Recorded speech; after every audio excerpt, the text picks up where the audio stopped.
बुंदेलखंड का प्रमुख जनपद बांदा आज भी अनेक मूलभूत सुविधाओं से वंचित है, चाहे वह बिजली हो या फिर पानी। बांदा के विकास में रोजगार की कमी बाधा साबित होती है, क्योंकि इस क्षेत्र में जनता के बीच स्वरोजगार के लिए जागरूकता नहीं है। दूसरे अर्थों में स्टार्टअप इनोवेशन की बातें सिर्फ बातों में ही रहती हैं, कभी धरातल पर नहीं उतरती। इस सब के बीच यहाँ के विश्व प्रसिद्ध ऐतिहासिक पर्यटन स्थलों की वर्षों से उपेक्षा ने पर्यटन की संभावना को भी पनपने नहीं दिया।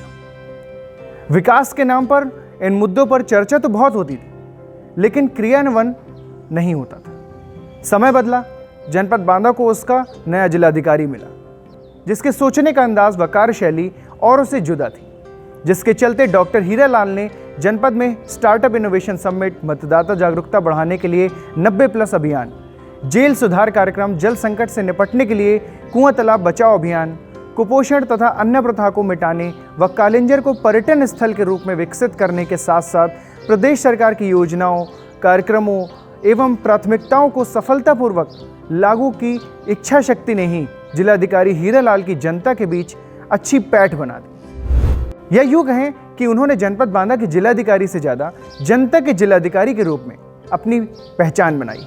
माना जाता है कि जिलाधिकारी का पद अपने आप में अत्यंत शक्तिशाली और चुनौतीपूर्ण होता है। प्रत्येक IAS अधिकारी की अभिलाषा होती है कि उसे जिलाधिकारी का पद मिले और वह इस पद पर रहकर अपनी योग्यता के अनुरूप अधिक से अधिक कार्य करें, जिससे उसकी पहचान बन सके। जनपद में कई जिलाधिकारी आए, लेकिन डॉक्टर हीरालाल और जनता के बीच जो समन्वय देखा गया वह किसी भी अन्य जिलाधिकारी के साथ नहीं देखा गया। उनकी कार्यशैली को देखकर ही बुंदेलखंड न्यूज़ ने अपनी खबरों में उन्हें डायनेमिक DM के नाम से संबोधित किया, जो आगे चलकर उनकी पहचान बन गई। जनपद बांदा में सबसे जटिल समस्या पानी की रहती है। जिलाधिकारी के रूप में हीरालाल ने जल संरक्षण को प्राथमिकता देते हुए जन सहयोग लेकर कुआं तालाब जियाओ अभियान चलाकर जल स्तर को बढ़ाने में अहम भूमिका दी। इसके अलावा मतदाता जागरूकता के तहत 90+ हो मतदान, बांदा बने देश की शान अभियान के जरिए लोकसभा चुनाव में लगभग 12% मतदान का प्रतिशत बढ़ाने में कामयाबी हासिल कर प्रधानमंत्री जी द्वारा प्रशंसा प्राप्त की। मुझे बताया गया कि यहाँ जिले के जो चुनाव के अधिकारी हैं वे 100% वोटिंग के लिए मेहनत कर रहे हैं।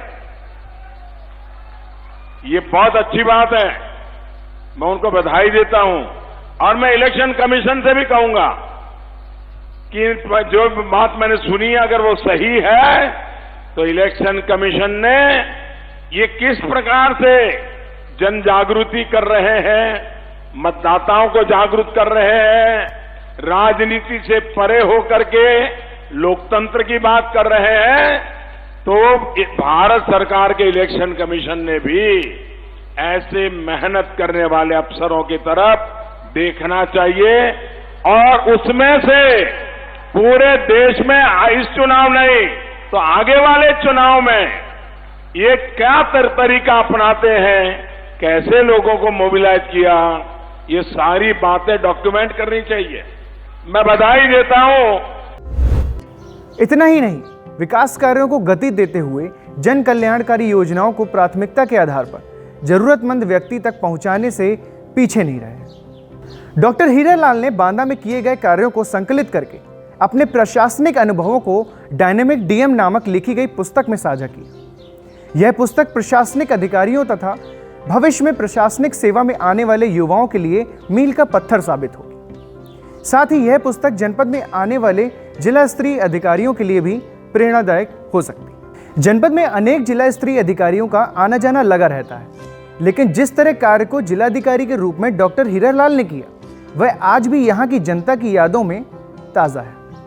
जनता को यह आशा है कि जनपद की कमान संभाल रहे अधिकारियों को पूर्व अधिकारियों के अनुभव का लाभ लेते हुए वह जिले के विकास और समस्याओं के निस्तारण की कार्य योजना को तैयार करेंगे, जिसके चलते पूर्व अधिकारी द्वारा शुरू किए गए कार्य अधूरे न रह जाएं।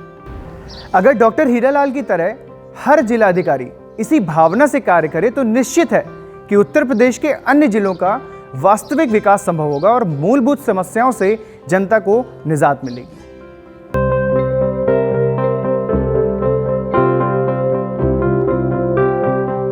हमारे चैनल को सब्सक्राइब करने के बाद घंटी ज़रूर दबाएं।